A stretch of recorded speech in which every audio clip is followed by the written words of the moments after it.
Broadcasting Studios. You're rolling with the G-Bag Nation on 105.3 The Fan. Here we go. Welcome in. It is the G-Bag Nation on 105.3 The Fan. Sorry about that Rangers defeat. I thought they had it. I thought it was going to be another all-time day baseball steal. Me too, man. When we got to the middle of the game, they were being no-hit and had managed to tie the game up. And then they go out there and they give up back-to-back hits to start the inning and get out of that with a double play. I was like, you know what? It's meant to be. The team of destiny right here. And then they take the lead, but bullpen couldn't hold it. Gave up the tying run there, I think, in the sixth, and then the go-ahead run on the solo shot there in the eighth. I thought they were going to rally again there in the ninth then. My hope was back on. But, hey, still in first place. Didn't go their way against a good team. And, you know, it's a weird place to be right now because after that Mariners series victory, optimism was at an all-time high. But if you zoom out right now, they've lost 3 of 4 series. So however you want to feel about the Rangers, I think is justified right now. I'm just choosing optimism because we're in first place still. Yeah, and they're clearly buying at the deadline. Yes. Before the deadline. Yes. Going out there and making trades to get this team at least a tick better. And so, yeah, I'm with you. That was pretty unlucky there with Evan Carter getting robbed of that extra base hit there. Yeah. Yeah, I thought, between that and the 315-foot game-winning home run, just the slightest of margins could have propelled the Rangers to victory. That's why they need 162 games just to determine who the most deserving playoff teams are. And even then, it doesn't always give you the full picture of how good a baseball team is. But I mean, dude, 2 hits today? Yeah. 6 runs over the course of the series? That's tough. Let's get this offense going again, man. Jungle Cat, I think we need you, bro. Yes, definitely need Jungle Cat and maybe Corey Seager, who will return on Friday.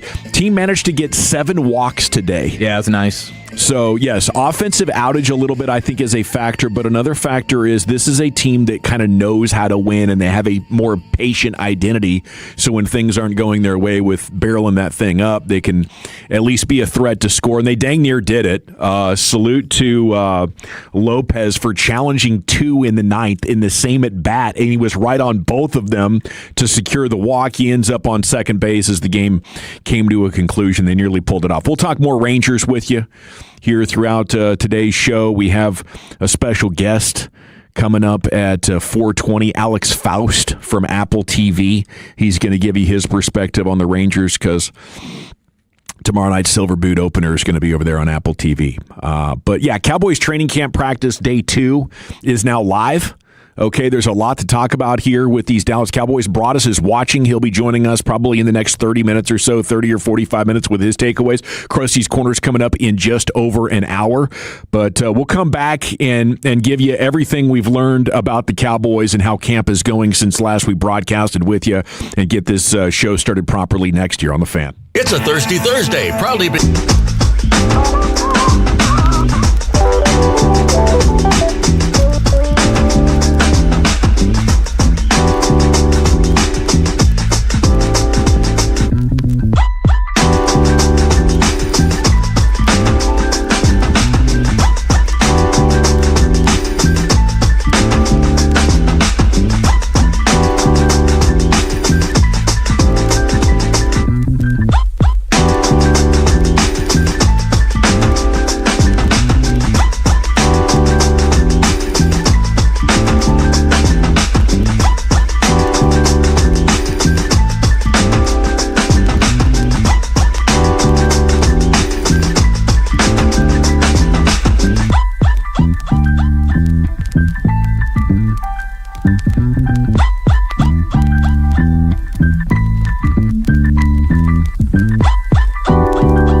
Mazdas, Malibus, Equinox, and more.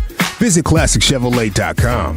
This is Texas. This is Classic Chevrolet. Together, let's drive, relax, and enjoy the difference. Based on new Chevrolet registrations 2023 through 2025. Thank you very much, Lucius. It is the G-Bag Nation here on 105.3 The Fan. A lot going on out there at Cowboys training camp. Schottenheimer had another great press conference today. They're hitting right around 105 or so if you want to tune in late in the KNC Masterpiece and all the way through. We'll get you Shotty every day. But, yesterday we had the revelation that DeMarvion Overshown was, in fact, wearing the green dot, and he was doing a nice job. And apparently Christian Parker at one point pretended like the comms were out in the headset. It's like, can't talk to you, my man. And Overshown responded as you would expect a great leader like him to do, and he knew what play to get them in. Mm-hmm. So that was a big thumbs up. But Shotty also said Shamar James doing some green dot stuff, leading tackler last year. Curtis Robinson, the other 49er linebacker who came over and maybe has a little bit more mic experience. But check this out. The rookie Caleb Downs is, in fact, one of the green dot guys. Okay, I was wondering if they were going to give him that opportunity, and it makes sense. It makes sense that they would. Yeah. I mean, I love that they trust that he can do it. His acumen, his preparedness is already there. Like, this isn't an easy defense to have a handle on.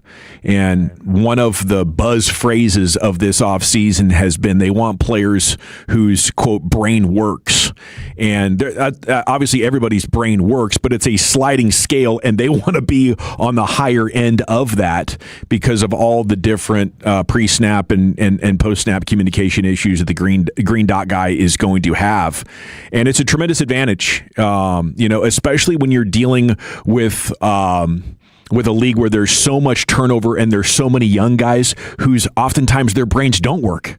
So if you can get a couple of guys in key leadership situations, and why the Cowboys have made such a big deal about communicating, Leighton Vander Esch talked about this on his Legends Show interview with Brad Shamalot last offseason. There's a lot of guys out there that need reminders before the snap, and then even as the play is underway, like, you got to go, and that can be the difference in a lot of plays between getting something tied up for just a 3-yard gain and an absolute bust of a play.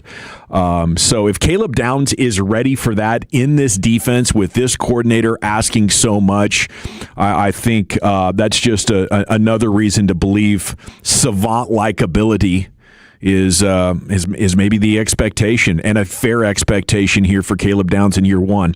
All right, we'll give you more Cowboys press conference and training camp day 2 takeaways coming up at the top of the hour. The C-Note at 3:20 and Krusty's Corner at 3:40. It's going to be packed in here. Let's get your G-Bag of the Day champ, set the table on that, and then get to the top 10. Here's Lucius. Yeah. All right.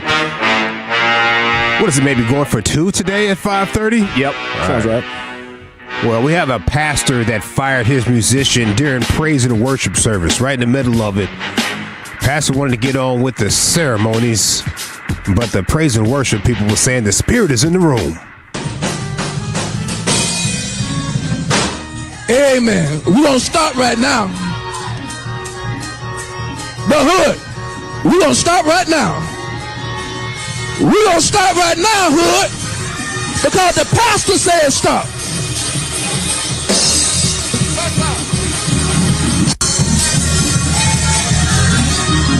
Stop. Stop. You want to defy me? After the day, your service are no longer needed. Your services are no longer needed. You know, after we listened to so many times, I feel like he's told this guy about this a few times. Yeah. Oh, this is kind of the last straw here. I feel like he told this guy. Yeah, like, hey, I know you get in your zone. This is your game day here. Sundays you show up ready to play, but freaking hear the whistle and you got to stop, dude. This is insubordination at this point. No, we've talked about this, and I let you know last time. I gave you fair warning. So now I'm firing you in front of the entire congregation. And yes, we do have a second service today, so you will be sticking around for that. And afterwards, you're done. All right, it's time now for Walchuk's Top 10. Here's his nosebleed brother, Eric Chiafalo. Okay, it is Terry Cruz's birthday. Who is Terry Cruz, everyone? Old Spice guy, former college linebacker? Did he play NFL? Did he do some Old Spice? Maybe he did. He probably did. Probably. Yeah, he probably did. I mean, he looks like an Old Spice type of guy, right? He really Shirt does. off, making his Office pecs jump all the linebacker. time. Yeah. He's always glistening. Yeah. He was infatuated with Tupac when he first got out of jail. Okay. Oh, Tupac. You don't remember that. That's Friday right there. Oh, okay. Yeah, I think of him in The Longest Yard, Cheeseburger Eddie. And White Chicks. Yeah, oh my gosh, White Chicks. Yeah, that's really the one seed, I think, for Terry Crews. But he turns 58 years old today. He did have a little run in the NFL. Okay. And now he's become, actually, if you look at the list of just famous people named Terry, he's number one on that list. It's Terry Crews is the one seed, the number one Terry in all of the world. And then it's Terry Bradshaw would be second. Okay. But the way we will honor him today is the top 10 most famous and well-known athletes with the first or last name Terry. Okay, so if you have a favorite Terry first or last name athlete, please text it on in, 877-881-1053. Yeah, Brooklyn 99 as well from the 817. Now, I do want to just mention, Lucius, the Tony Romo AI videos, the field sobriety test videos are unbelievable. You mentioned him needing to do the DAC hips. They got him doing that. Damn! The AI videos got Tony Romo doing the DAC hips now as well. They got him dancing around, prancing around. It's amazing, these AI videos. I saw one. Did you guys see the one of Kirk Cousins and Fernando Mendoza? And Cousins has him in the up against the locker. Were you not fooled by that? I couldn't buy it. It looked so It was good. Real. Yeah.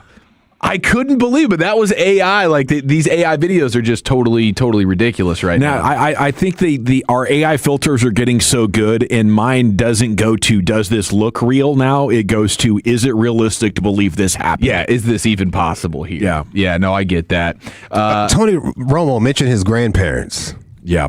Did you notice that all of them were gone? Yeah. They're no longer with us, but he was heading to Grandma and Grandpa's house. I think people are trying to throw in bail saying maybe he was referring to his parents. He probably was. Like that's bro. what we call them at the house now. Yeah. You know? Yeah. Going to see Grandma and Grandpa? For sure. Yeah. Yeah, now that I have kids, I definitely refer to my parents as their grandparent names or whatever. Yeah. But like when you're talking to somebody who doesn't know them, yeah. I don't know. Do I refer to somebody who doesn't know them at all? I don't think so. I think I would refer to them just simply as my parents. I'm going to my parents' house. If a cop's pulling me over, I'm not saying I'm going over to Lola and Grandpa's house right now. No. I'm saying I'm going over to my parents' house. It was a sympathy play right there. You don't want me to not see my grandma. Mm-hmm. Yeah, you know? exactly. Like, how many more opportunities will I even get to see Grammy? You don't even know what type of health condition she's in right now. Mm-hmm. This is an emergency. And yes, I'm drinking my emotions right now because I think I'm about to lose her. Okay, give me a damn break, officer. Tim in Carthage in the 903, he's calling BS on Terry Crews and White Chicks being the one seed. He's going with the Expendables there, which is, of course, the hodgepodge of crazy, ridiculous action stars banding together to take down the foe and the adversary. Icy Hot was their number one sponsor for that movie, too, by the way. Guaranteed, bro. Yeah. Okay, everybody, of course, here locally is giving us Jason Terry.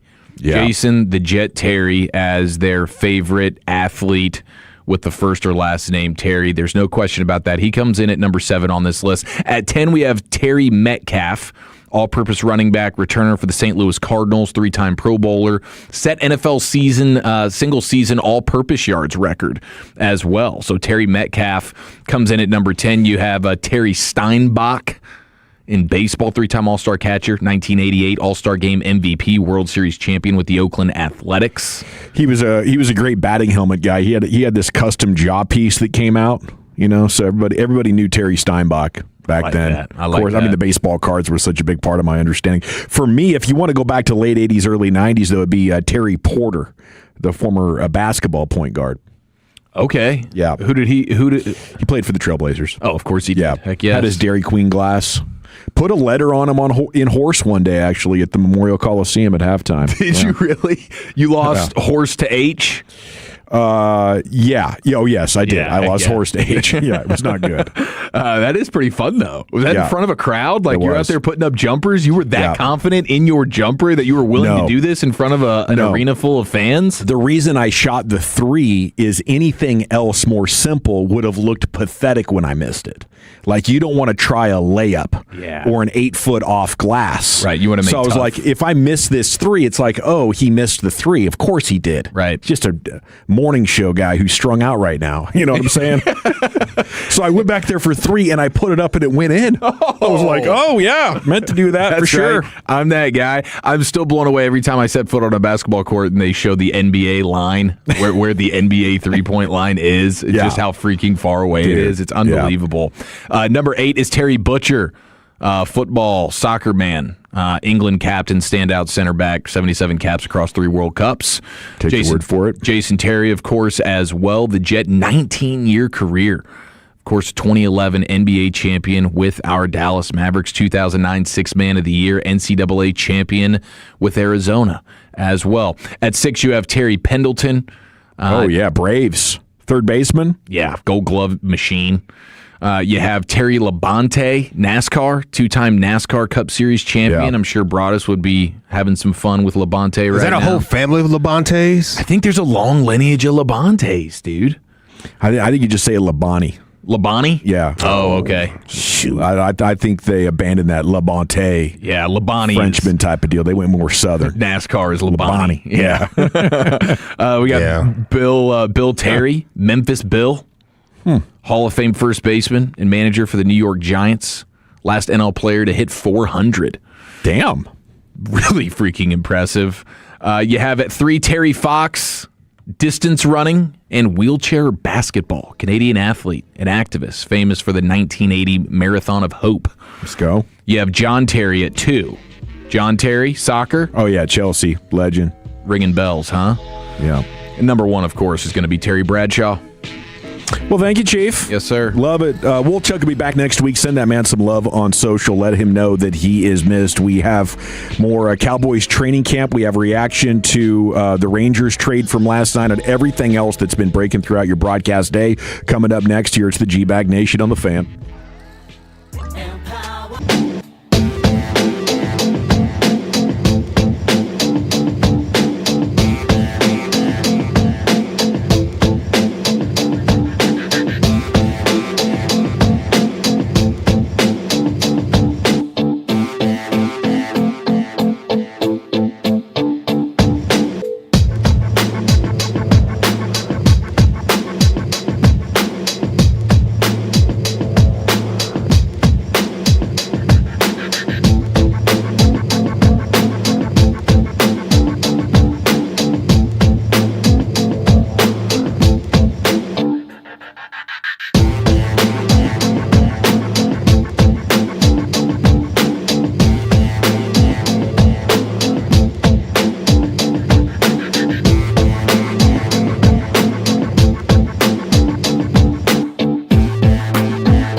Cowboys football. KRLD-FM and HD1, Dallas-Fort Worth. Let's go, Cowboys. An Odyssey sports station.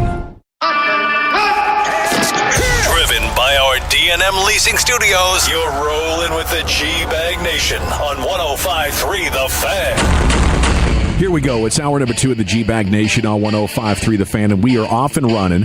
Okay, Cowboys practice continues in Oxnard. Broaddus will be sitting down with us shortly on the tennis courts and sharing his observations. All right, General at your service. If you see me, bear me, N.A.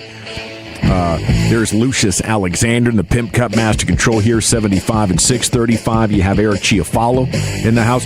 Austin Nix is coordinating your video, and you can watch us on YouTube. You can, of course, listen to us with video on demand and instant rewind functionality with that Odyssey app. Okay, so what has gone down so far? Shoddy presser about 2 hours ago. He did confirm just a hyperextension for PJ Locke's knee.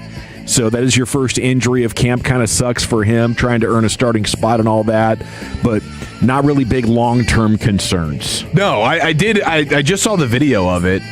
So it looks like a fan in the stands was able to catch it, and it was just a very innocuous backpedal, far away from the football during team drills, and just one of his little tweak. He planted, I guess it went back on him a little bit. Shoddy saying he liked what they were doing with screens on both offense and defense.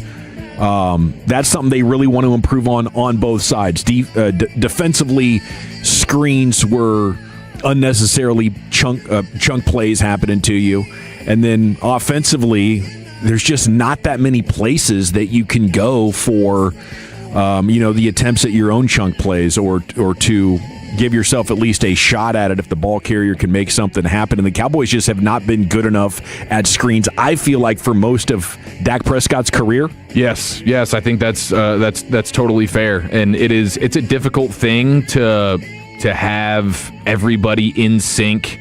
And you see, of course, the best play callers and the best coaches and teachers figure out a way to get everybody on the same page. Yeah. But the Cowboys have not had that. Yeah. No, I think part of it is they don't have wide receivers or tight ends that can block on the move really well. I think Spanford's had some plays where he does that.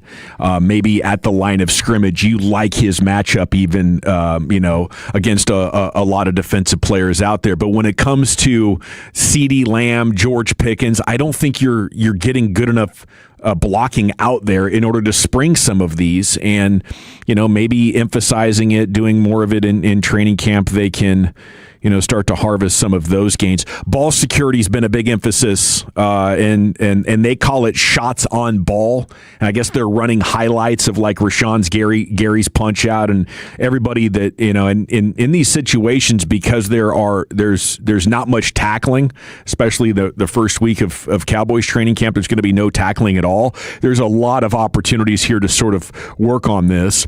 Jalen Thompson showed up all over the film, I guess, in practice number 1, and he's had more moments so far today in practice number 2 that we're picking up with the Beats feeding video to social media. So, but Jalen Thompson is one of their biggest free agent signings that they've had for 2 decades, and it's kind of sad because it's just $11 million, but he does have the potential to really be one of the reasons that this defense has a massive turnaround. So excited to see Jalen Thompson having success already. Ezra Raku apparently was awesome yesterday, and Shoddy said he looks like they thought he would going into year 2. We'll have more on Ezra Raku here coming up in the C note at 3:20. Shoddy giving accolades to Jayshawn Barham for getting off blocks and being in on tackles as a rookie. Those are 2 things that can be difficult to do. And as we're looking for answers at linebacker, you're getting good reports on Barham and Overshown so far. And he was also asked about attacking the seam because statistically it shows they did not do as much of that last year as they have in previous seasons. Shoddy said he feels like they were doing a good enough job trying to get those opportunities open. He said he would love it if defenses would leave the seam pass open for them more often, and said there were some plays, and I think he mentioned 3 of them by specific situation that they just missed on. Yes. But it's a tough deal to manage because defenses understand that when you throw there, it's going to be their best opportunity to get interceptions. So they're trying to bait you into those throws. They're trying to shut that throw off because of how much they want to force you to go outside where they can use the sideline to their advantage. But the best offenses are not only finding the screens, they're running play action, but they're still finding ways to beat you over the middle. Yeah, you got to be able to do all that kind of stuff. And throughout Dak's career, he's been awesome at those seam throws, and they were just kind of a note off last year, him and Ferguson at times. And there were some that you felt like they really should have connected on. Other ones, you had just really, really good defense there. But I like the idea of them getting back to that, and if Span Ford can add that to his game as well, that would go a long way for you. And the screen game stuff for sure, because that's just easy button stuff for your quarterback. And there were times in the Zeke Elliott era where you had some good moments with that, but I think a lot of that was because you just had such an outstanding group of offensive linemen that understood where to be, when to be there, and Zeke was a freak show for a couple of years. He was, man. It was a different time. I feel like they've since those first couple of years, they've been chasing that level of greatness around Dak. Yes. And I don't know if any of their teams since then really had as good of a chance as what those first 2 teams had for the Cowboys when Dak and Zeke were young players. And obviously Dak has learned a ton. He's improved in some very significant ways, like the footwork, the passing under pressure last year to lead the NFL doing that is all incredible. But what that offensive line and running game did back then is it made it pretty much undefendable. Mm-hmm. It was a true pick your poison type of attack.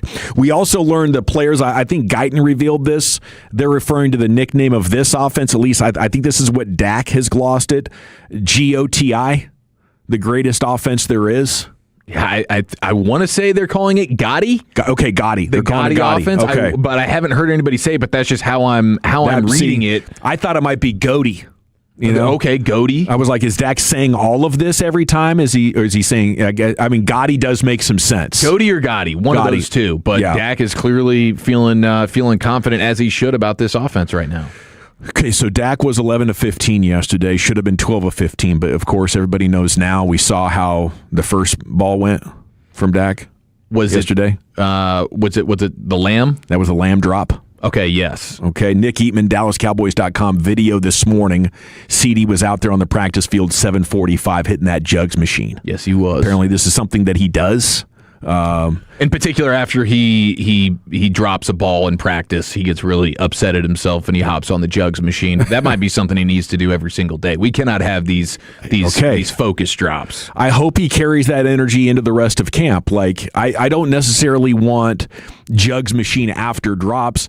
I think like jugs machine every day since week 1 last year against Philadelphia is what's appropriate here. Couldn't agree more. If you want to be great, he is.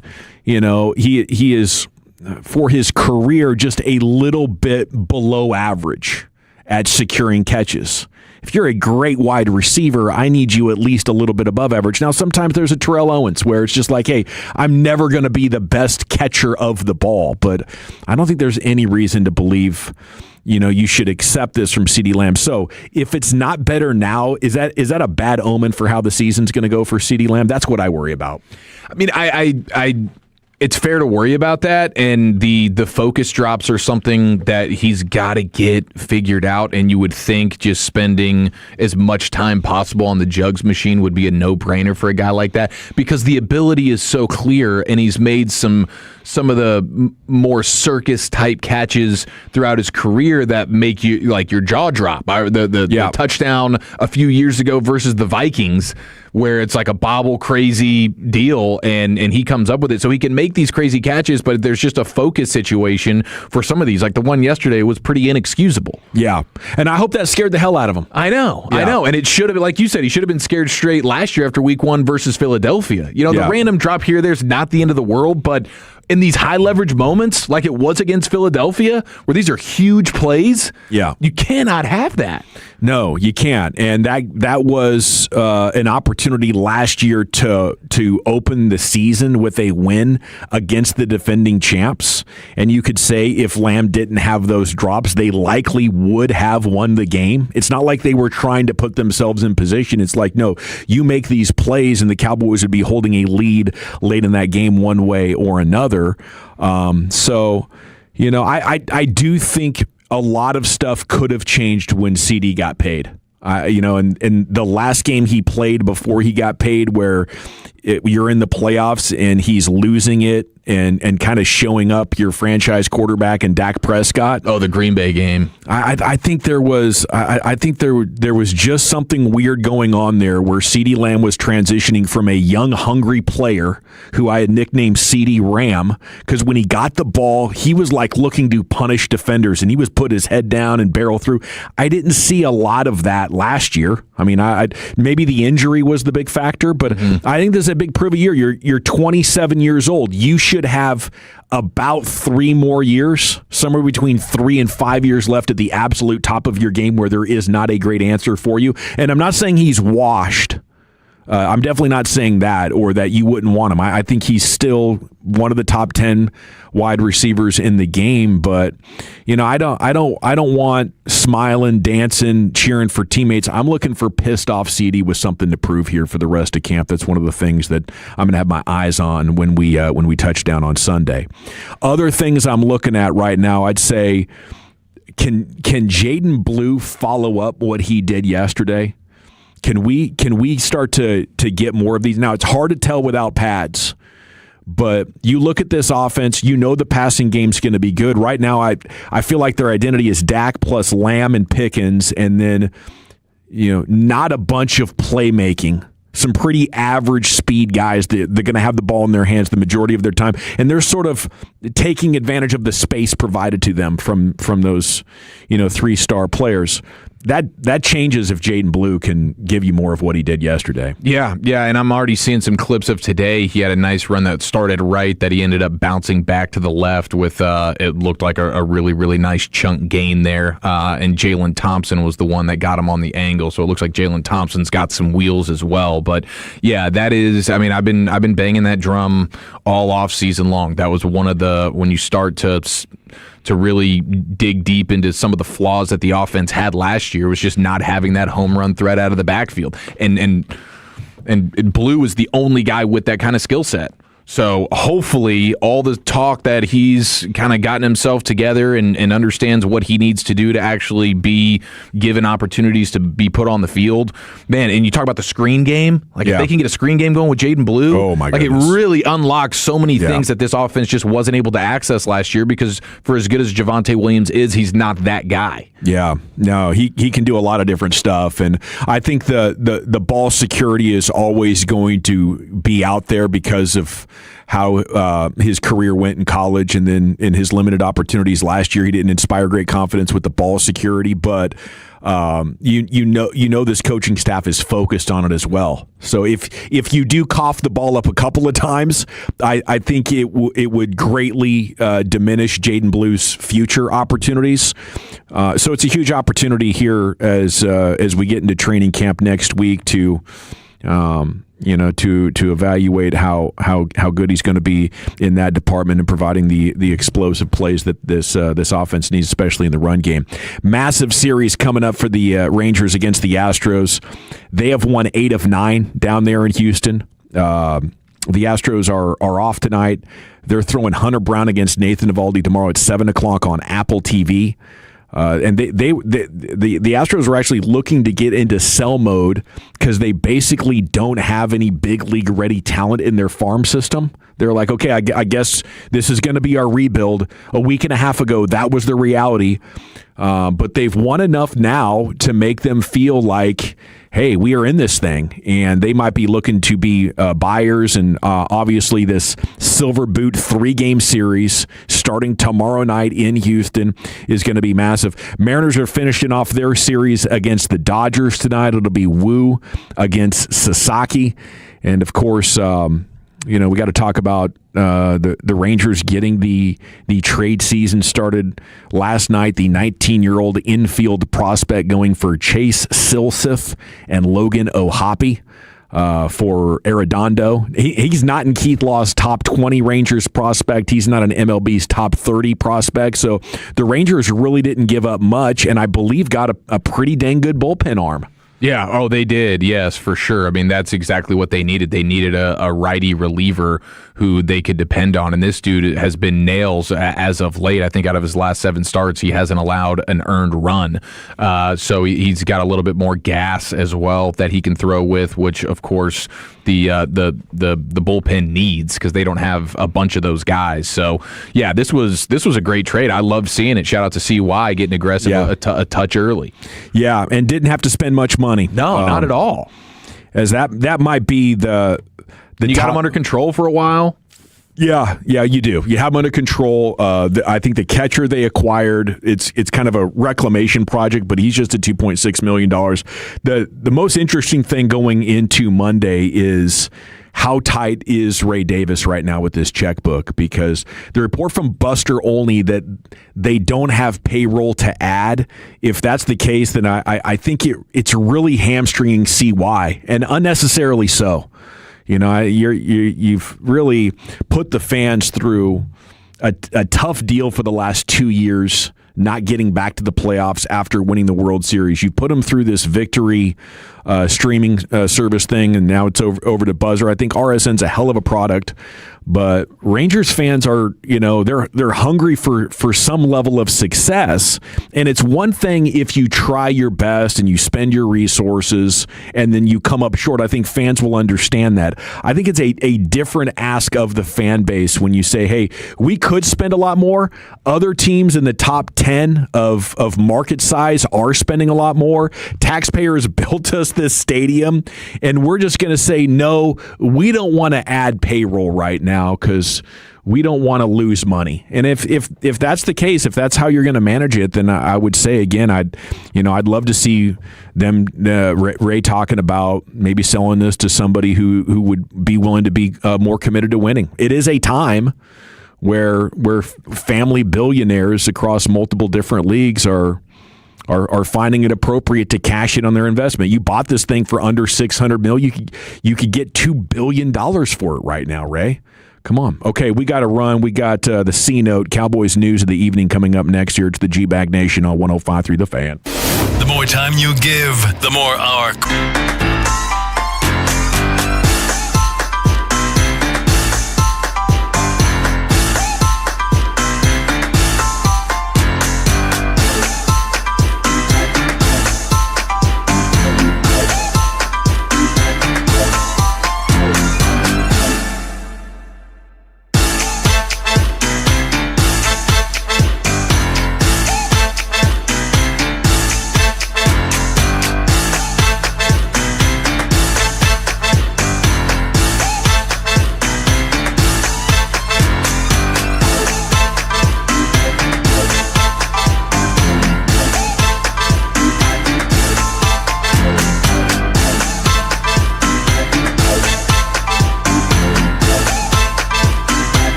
Welcome back. It's time now for the C-Note, Cowboys news of the evening. Broaddus will be joining us any moment now.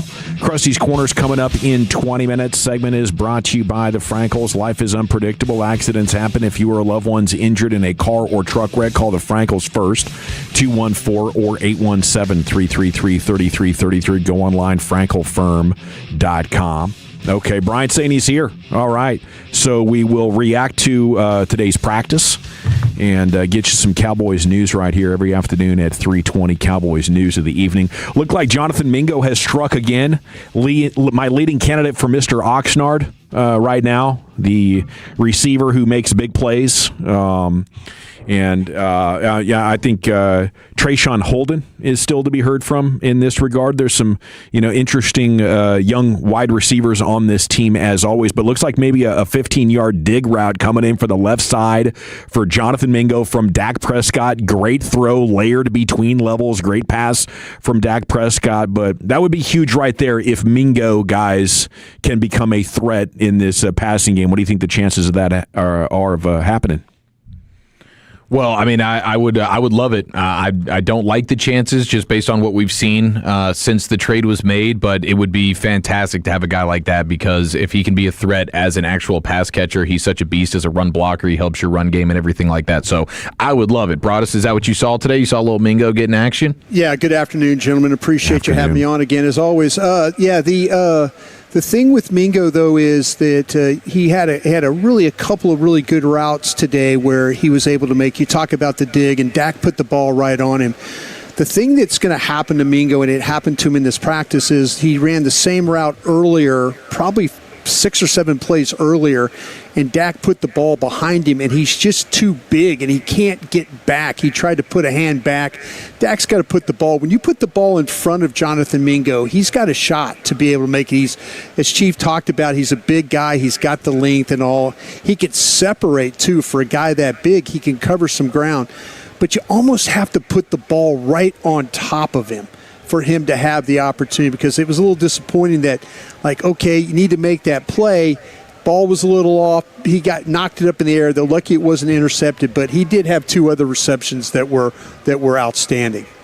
Man, you get him involved, you can keep him on the field, and he's helping more in the run game with their best blocking wide receiver being him. I think that's definitely something to track. But after 3 years in the league, I think to your point, Chief, it would be difficult to imagine a breakout coming now for Mingo, but it wouldn't be the craziest breakout story. Max Crosby continues to dominate the discussion on social media. Is there a palpable Max Crosby buzz there on the tennis courts, or how would you describe it there with the boots on the ground, Brian? Yeah, I don't really think so. It's funny. I ran into Stephen Jones, and we were kind of talking about everything but Max Crosby, it seemed like. So it was, I think that people are just taking the approach on the tennis courts, as you said, as, well, wait and see. And see. I don't think anybody's, the Jane Slater, who hustles on these stories and stuff, she's left camp. So I think everybody's just kind of locked in to